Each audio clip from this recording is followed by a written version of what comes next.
Hello class, कैसे हो सभी।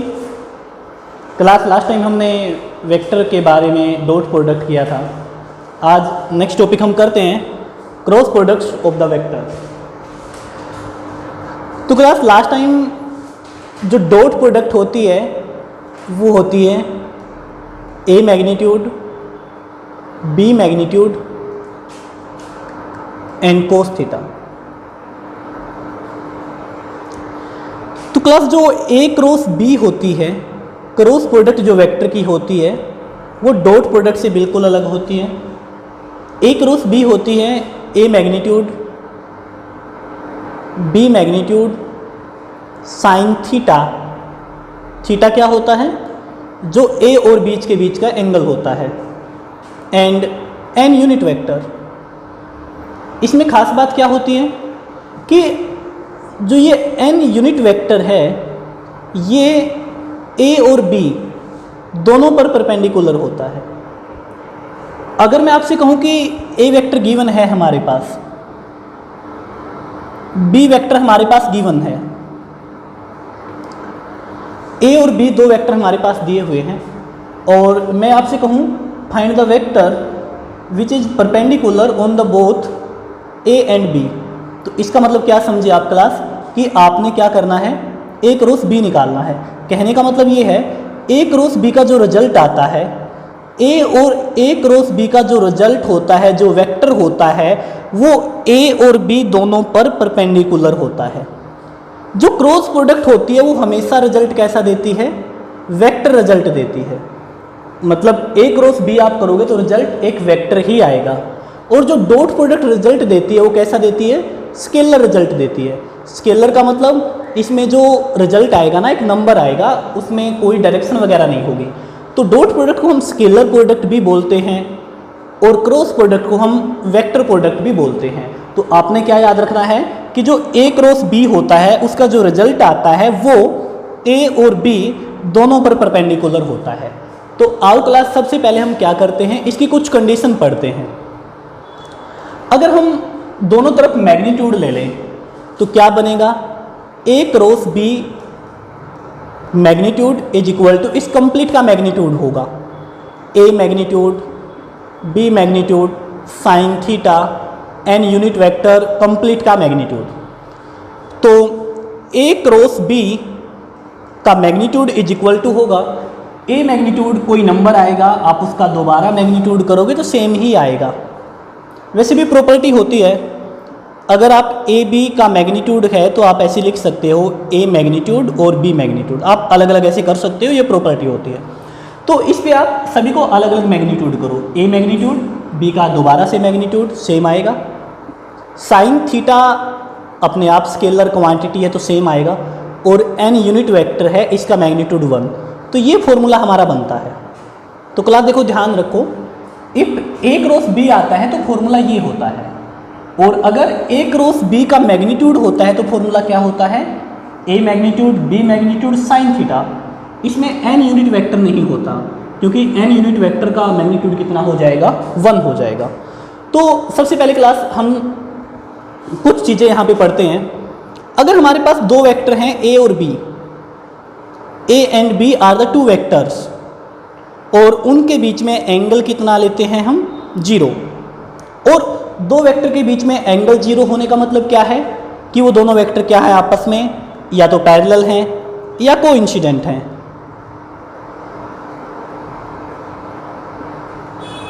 एक दूसरे के ऊपर को हैं या वो आपस में पैरेलल हैं। तो अगर एंगल 0 हुआ तो साइन 0 पे 0 होता है, या फिर आप यहाँ पे वैल्यू पुट करोगे साइन 0 पे 0, तो उस केस में ए क्रॉस बी क्या आ जाएगी? आपकी 0 आ जाएगी। तो क्लास एक बार दोबारा से याद करो, ए डॉट बी 0 कब होता है? जब ए वेक्टर और बी वेक्टर आपस में परपेंडिकुलर होते हैं। क्योंकि आपने एक बात याद रखनी है कि डॉट प्रोडक्ट में कोस थीटा आता है और क्रॉस प्रोडक्ट में साइन थीटा आता है। और ए क्रॉस बी 0 कब होता है? जब दोनों वेक्टर क्या होते हैं? पैरेलल होते हैं या कोइंसिडेंट होते हैं। तो क्लास देखो, आई क्रॉस जे क्या आना चाहिए? जे क्रॉस के क्या आना चाहिए? आई क्रॉस के क्या आना चाहिए, ये रिजल्ट क्या क्या आएंगे। आई क्रॉस आई कितना आएगा, जे क्रॉस जे कितना आना चाहिए और के क्रॉस के कितना आना चाहिए। तो आप सिंपली समझ गए होंगे दोनों चीज़ें सेम हैं तो एंगल 0 हुआ। तो अगर एंगल 0 हुआ, दोनों चीज़ पैरेलल हैं, तो क्रॉस प्रोडक्ट कितनी आएगी, 0 आएगी, 0 आएगी यहाँ पे 0। और मैंने जब ये क्रॉस प्रोडक्ट स्टार्ट किया था तो मैंने एक चीज़ यहाँ पे बोली थी कि ए क्रॉस बी का जो रिजल्ट आता है वो दोनों पर परपेंडिकुलर होता है। तो आई क्रॉस जे का जो रिजल्ट आएगा ऐसा रिजल्ट होना चाहिए जो आई पर भी परपेंडिकुलर हो और जे पर भी परपेंडिकुलर हो। और हम पहले लेक्चर में ये डिस्कस कर चुके हैं कि आई केवल रिप्रेजेंट करता है एक्स एक्सिस को, जे रिप्रेजेंट करता है वाई एक्सिस पर जो वैल्यू है और के रिप्रेजेंट करता है जो जेड एक्सिस पर वैल्यू है, और ये तीनों आपस में परपेंडिकुलर होते हैं, वो इस तरह से होते हैं। तो ऐसा वेक्टर जो आई और जे दोनों पर परपेंडिकुलर, तो वो क्या है, के। जे और के पर जो परपेंडिकुलर है वो कौन है, आई, और आई और के पर जो परपेंडिकुलर है वो कौन है, जे। तो क्लास आपने इस चीज़ को आप ऐसे याद रख सकते हो ट्रिक के रूप में, ऐसे लिख लो आई जे और के। अगर आप क्लॉकवाइज चलते हो, क्लॉकवाइज का मतलब है अगर आप घड़ी की डायरेक्शन में जाते हो, अगर आई क्रॉस जे है तो उसका रिजल्ट आएगा के, अगर जे क्रॉस के है तो उसका रिजल्ट आएगा आई वेक्टर। इस तरह से क्लॉकवाइज चलते हो। और अगर आप एंटी क्लॉकवाइज चलते हो अपोजिट डायरेक्शन में, तो इसका मतलब क्या हुआ, वहाँ पे नेगेटिव आएगा। अगर जे क्रॉस आई लिखा है तो माइनस का के आएगा। माइनस के क्यों आएगा, क्योंकि अपोजिट डायरेक्शन में साइन वहाँ पे 270 हो जाता है, और 270 पर साइन कितना होता है, माइनस का 1 होता है। तो अगर क्लॉकवाइज चलता है तो प्लस का रिजल्ट देगा, आई जे को छोड़ के जो बाकी का वेक्टर बच गया ना वही रिजल्ट आएगा। जे और के को छोड़ के जो बाकी रह गया आई आएगा। जे क्रॉस के कितना होगा, आई क्रॉस के कितना होगा, जे वेक्टर होगा। इस तरह से। तो क्लास इसमें सबसे पहले तो आपको क्रॉस प्रोडक्ट आनी चाहिए। क्रॉस प्रोडक्ट में आपको डॉट प्रोडक्ट और क्रॉस प्रोडक्ट में आपस में रिलेशन आपको समझ में आना चाहिए। सेकेंडली एक बार क्लास कुछ प्रॉपर्टी और करते हैं, यहाँ से इसको साफ करते हैं।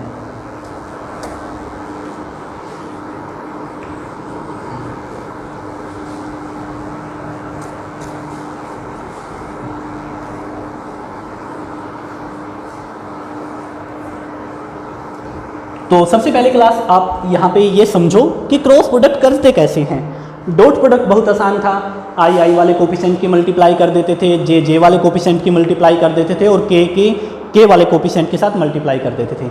तो हम एक एग्जांपल लेके चलते हैं। सपोज करो ए वेक्टर है हमारे पास 3i plus 2j plus k, और बी वेक्टर है हमारे पास i plus j minus k।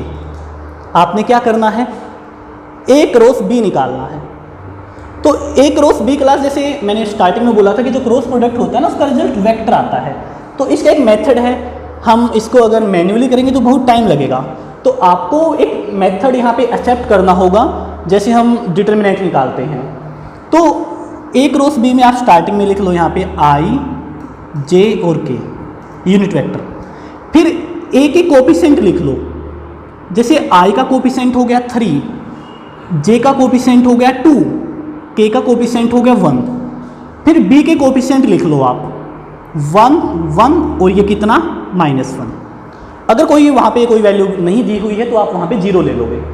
तो सेम क्लास जैसे मैट्रिक्स में आप डिटर्मिनेंट निकालते हो ना, इस रो को अगर आप सेलेक्ट करते हो तो इस रो में आपने ये प्लस का लेना होता है, ये माइनस का, ये प्लस का। तो सबसे पहले आप इसको कंसीडर करोगे प्लस का i। अब i जिस रो में है उस रो को स्किप कर दो, इस कॉलम को स्किप कर दो। जैसे आपने i लिया प्लस का, इस रो को स्किप करो, इस कॉलम को स्किप करो, बाकी आपके पास ये रह गए। इसमें सबसे पहले इनकी मल्टीप्लाई करो, 2 इंटू -1 -2, फिर बीच में माइनस का सिंबल, फिर इनकी मल्टीप्लाई 1। फिर ये आपने माइनस का लेना है, और ये रिजल्ट आपने माइनस का लेना है, तो माइनस का j। इस रो को स्किप कर दो आप, इस कॉलम को स्किप कर दो, तो 3 इंटू -1 -3, बीच में माइनस का सिंबल आएगा, 1 इंटू 1 1। ये आपने प्लस का लेना है। इसको स्किप कर दोगे आप और इसको स्किप कर दोगे, 3 इंटू 1 3 माइनस 2 इंटू 1 2। जब इस हम मैट्रिक्स करेंगे तो हम वहाँ पे डिटर्मिनेंट को अच्छे तरीके से स्टडी करेंगे। -3 के साथ आई -3i -4 माइनस प्लस का 4j प्लस का k। तो ये क्या आ गई क्लास, हमारे पास आ गई क्रॉस प्रोडक्ट। तो आप समझ गए कि क्रॉस प्रोडक्ट आपने कैसे करना है, डिटर्मिनेंट वाला मेथड यहाँ पे यूज करना है। डिटर्मिनेंट जब भी आप करते हो क्लास, किसी भी रो और कॉलम को आप एक्सपेंड कर सकते हो, बस आपने सिंबल ये लेने हैं, plus minus plus minus plus minus plus minus plus. आप कहीं से भी चलो, plus minus plus minus plus, आप अल्टरनेट लेते चलोगे। जैसे पहले आपने प्लस लिया तो बाद में आप क्या करोगे, माइनस का लेते चलोगे। इस रो के अकॉर्डिंग एक्सपेंड करते हो तो ये सिंबल लेने हैं, इस कॉलम के अकॉर्डिंग एक्सपेंड करते हो तो ये सिंबल लेने हैं। रिजल्ट हमेशा क्या आएगा, सेम आएगा। तो क्लास आप समझ गए होंगे कि क्रॉस प्रोडक्ट कैसे निकालनी है। तो क्लास हम इनमें रिलेशन देखते हैं। कई बार रिलेशन से क्वेश्चन आते हैं, क्योंकि ए डॉट बी क्या होता है, A magnitude B magnitude cos theta, theta इन दोनों के बीच में जो एंगल है। ए क्रॉस बी मैग्नीट्यूड क्या होता है, ये होता है A magnitude B magnitude sine theta. अब हमने क्या करना है, इन दोनों में रिलेशन फाइंड आउट करना है, इन दोनों में क्या रिलेशन होता है। तो क्लास हम इस इक्वेशन की हेल्प लेते हैं। इस इक्वेशन में क्या करते हैं, हम स्क्वेयरिंग बोथ साइड, दोनों तरफ स्क्वेयरिंग कर देते हैं। क्योंकि मैग्नीट्यूड है हमारे पास, मतलब फॉर एग्जांपल ये कोई नंबर है, क्योंकि इसका रिजल्ट कोई नंबर आएगा, स्केलर आएगा, क्योंकि हमने मैग्नीट्यूड ले लिया है और नंबर का स्क्वायर हम कर सकते हैं, तो इसलिए हम इसका स्क्वायर करते हैं इस तरह से। जो राइट हैंड साइड में हमारे पास रिजल्ट है ना, उसका भी स्क्वायर करते हैं हम। तो जितने भी टर्म है सभी का स्क्वायर होगा, साइन स्क्वायर थीटा। आप जानते हो डॉट प्रोडक्ट तो तभी आएगा ना जब कोस आएगा उसमें, तो इस साइन को किस में चेंज करना पड़ेगा, कोस एंगल में चेंज करना पड़ेगा। तो ए क्रॉस बी का square is equal to A magnitude square B magnitude square, और यहाँ लिखेंगे 1 माइनस कोस स्क्वायर थीटा। इनके यहाँ मल्टीप्लाई कर देंगे, A cross B magnitude square is equal to, इसकी इसके साथ मल्टीप्लाई होगी, A magnitude square B magnitude square minus ये इसके साथ आ जाएगा A magnitude square B magnitude square cos square theta. और आप देखोगे ये रिजल्ट कौन सा है, ये वाला रिजल्ट है, बस क्या है, इसका स्क्वायर हुआ है। तो यहाँ से फाइनल हमारे पास इंपॉर्टेंट रिलेशन आएगा क्लास, ए क्रॉस बी का square is equal to A magnitude square B magnitude square minus A dot B का होल स्क्वायर। ये इंपॉर्टेंट रिलेशन है डॉट प्रोडक्ट और क्रॉस प्रोडक्ट के अंदर। कई बार ऐसा होगा, आपको क्रॉस प्रोडक्ट दिया हुआ होगा, ए मैग्नीट्यूड बी मैग्नीट्यूड दिया हुआ होगा और ए डॉट बी आपको निकालना होगा। तो आप इस रिलेशन की हेल्प से आसानी से आप वो फाइंड आउट कर सकते हो, क्योंकि इसमें 3 टर्म हमारे पास, फर्स्ट टर्म होगी, सेकंड और थर्ड, इनमें से कोई 2 आपको गिवन होगी और तीसरी आपको फाइंड आउट करनी होगी। तो क्रॉस प्रोडक्ट की कुछ प्रॉपर्टी रहती हैं। मेनली जो क्वेश्चन आते हैं इसमें से, मेनली क्वेश्चन इस तरह से आते हैं क्लास की, आपको क्या देगा, वो एक ट्रायंगल की 2 एडजेसेंट साइड दे देगा।